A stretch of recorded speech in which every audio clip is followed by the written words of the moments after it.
할렐루야. 사랑하는 대강의 가족 여러분, 오늘 하루도 하나님의 말씀과 동행하는 삶이 되길 소망합니다. 오늘 함께 나눌 하나님의 말씀은 사도행전 28장 16절에서 20절 말씀입니다. 우리가 로마에 들어가니 바울에게는 자기를 지키는 한 군인과 함께 따로 있게 허락하더라.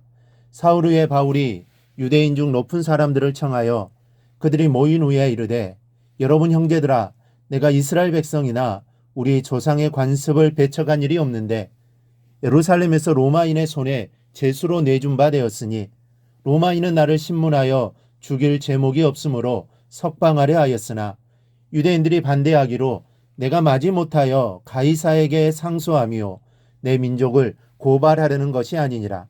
이러므로 너희를 보고 함께 이야기하려고 청하였으니 이스라엘의 소망으로 말미암아 내가 이 쇠사슬에 매인 바 되었노라. 아멘. 여전히 제수의 몸이긴 하지만 로마에 당도한 바울은 제일 먼저 유대인 지도자들을 청하여 복음을 증거하기 시작했습니다. 이는 로마서 1장 16절에 내가 복음을 부끄러워하지 아니하노니 이 복음은 모든 믿는 자에게 구원을 주시는 하나님의 능력이 됨이라.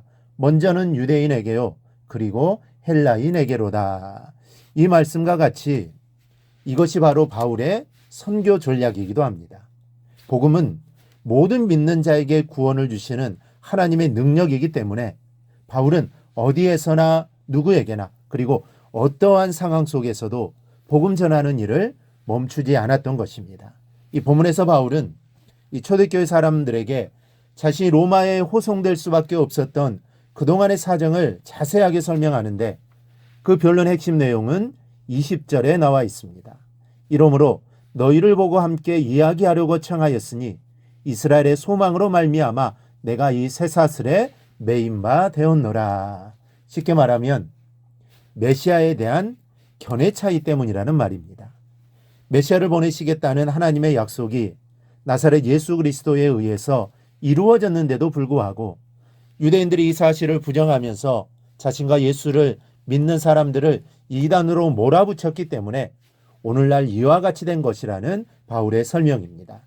이 바울의 이 모습에서 우리가 무엇을 보아야 할까요? 첫째는 남을 탓하지 않는 모습입니다. 이 바울을 결코 자기가 쇠사슬에 매이게 된 것을 유대 민족에게 돌리지 않았습니다. 다시 말해서 지금까지 말할 수 없는 고난과 역경을 당했지만 그 일을 원망하지 않았다는 것입니다. 고난과 죽음의 문턱까지 갔었던 일조차도 전혀 탓하지 않았습니다. 그래서 유대인들이 반대하기로 내가 마지못하여 가이사에게 상소하며 내 민족을 고발하려는 것이 아니다라고 합니다. 그러니 자기가 가이사에게 호소한 것을 오해하지 말라는 것입니다. 이 바울은 이렇게 신앙심이 깊은 사람이었습니다. 하나님의 섭리를 믿었습니다. 복음을 뜨겁게 사랑했습니다. 슬픈 일이나 괴로운 일이나 기쁜 일이나 모든 일을 하나님의 사역과 관련지어 생각했던 사람입니다. 여러분, 이것이 복음을 전하는 자의 가장 중요한 기본 자세입니다. 마음 단속, 입 단속을 잘해야 합니다.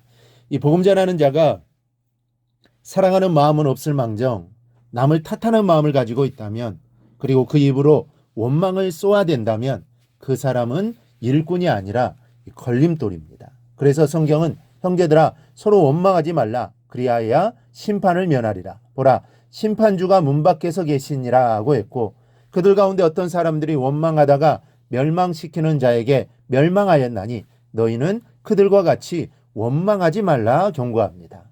여러분, 내가 고통을 당했다고 해서 그 탓을 남에게 돌려 원망하는 것은 복음의 걸림돌이 되는 것뿐만 아니라 이와 같이 자신을 망치고 자신을 심판받게 하는 것입니다.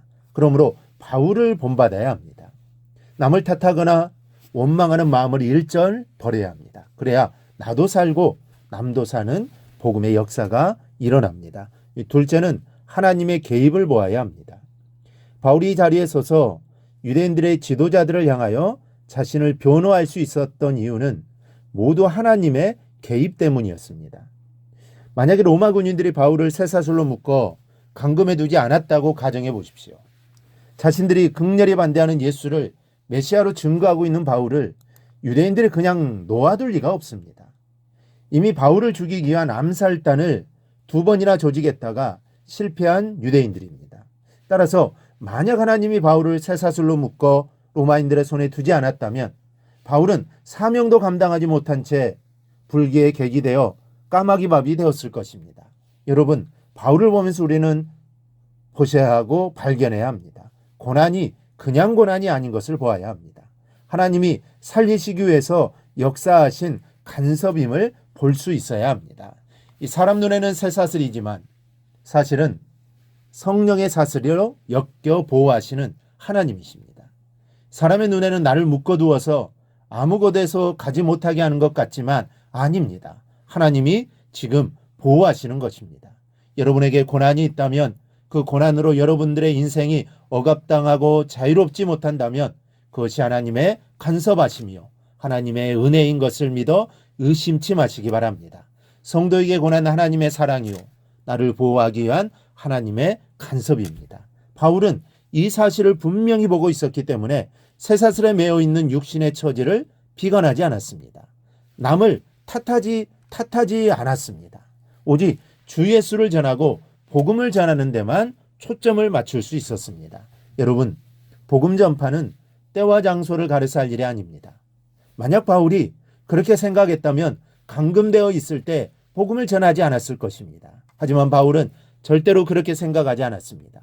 바울은 장소를 가리지 않았습니다. 상황도 가리지 않습니다. 어떠한 상황, 어떠한 때라고 해도 하나님이 지금 나를 간섭하시고 함께 하심을 믿었던 것입니다. 여러분, 우리도 하나님의 안전한 간섭을 믿으면서 어떤 처지에서도 원망하지 않고 주어진 모든 때와 장소를 하나님이 주신 것으로 알고 복음의 산 증인으로 살아가기를 바랍니다. 그리하여 하나님의 영광을 드러내며 복음 전파자로 살아가기를 주님의 이름으로 축원합니다. 오늘 묵상한 말씀을 굳게 잡고 삶으로 실천하며 살아내는 대강의 모든 성도들이 되기를 축복합니다.